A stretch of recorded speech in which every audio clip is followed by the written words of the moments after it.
आगे बढ़ते हैं। मुंबई में एनसीपी की अहम मीटिंग चल रही है। शरद पवार की सदारत में जारी मीटिंग में आम इंतखाबात में सीटों की तकसीम पर गौर खौज किया जा रहा है।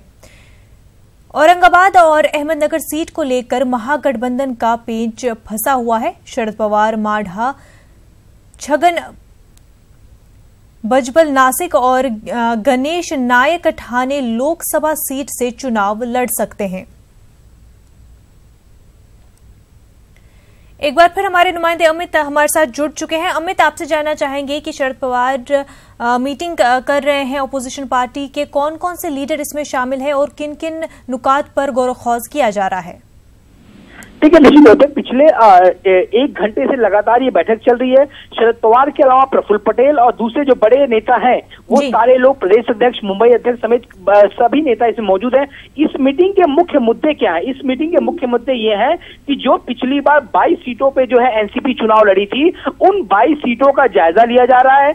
उम्मीदवारों पे जो है चयन हो रहा है, आखिर किस उम्मीदवार को खड़ा किया जाए, उसकी उस क्षेत्र में क्या स्थिति है, उसमें जो है पेच फंसा हुआ है। दूसरी बात है, कांग्रेस से गठबंधन को लेकर जो हमारे पास खबरें आ रही है कि औरंगाबाद और अहमदनगर सीट को लेकर पेच फंसा है, इस पर भी आज बातचीत होगी। और खुद शरद पवार ने पहले ये साफ कर दिया था कि वो चुनाव नहीं लड़ेंगे, लेकिन एनसीपी का जो एक प्रतिनिधिमंडल शरद पवार के पास गया, उनका साफ तौर पर कहना है कि आपका लोकसभा में होना बहुत जरूरी है, आपको चुनाव लड़ना जरूरी है। जिस तरह से आप दूसरी पार्टियों को एकत्र कर रहे हैं, इसके लिए लोकसभा में होना जरूरी है। तो अब ये खबर आ रही है कि शरद पवार खुद माढ़ा लोकसभा सीट से चुनाव लड़ सकते हैं, छगन भुजबल नासिक से, और गणेश नाई जो दिग्गज नेता कहे जाते हैं एनसीपी के, वो ठाणे लोकसभा सीट से चुनाव लड़ सकते हैं। तो इन तीनों ही उम्मीदवारों पे आज फैसला होने की संभावना जो है वो जताई जा रही है। साथ ही साथ जो है कोल्हापुर से धनंजय महाडिक, सतारा से उदयन राजे भोसले और बारामती से सुप्रिया सुले, इन सारे मुद्दों पे जो इन सारे नामों पे आज चर्चा होगी। और सबसे महत्वपूर्ण बात यह है, जो हमारे सूत्र बता रहे हैं कि महाराष्ट्र नवनिर्माण सेना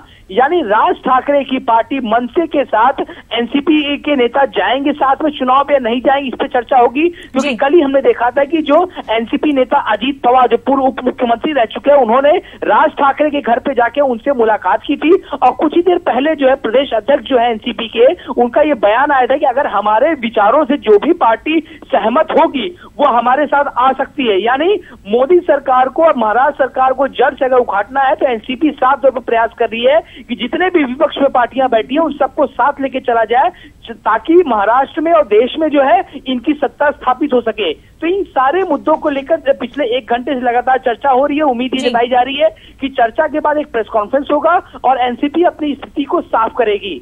जी बिल्कुल अमित, आज एनसीपी की मीटिंग जारी है जिसको काफी अहम समझा जा रहा है, और कल एनसीपी लीडर शरद पवार की मीटिंग बाकी ऑपोजिशन पार्टी के लीडर से भी हुई थी।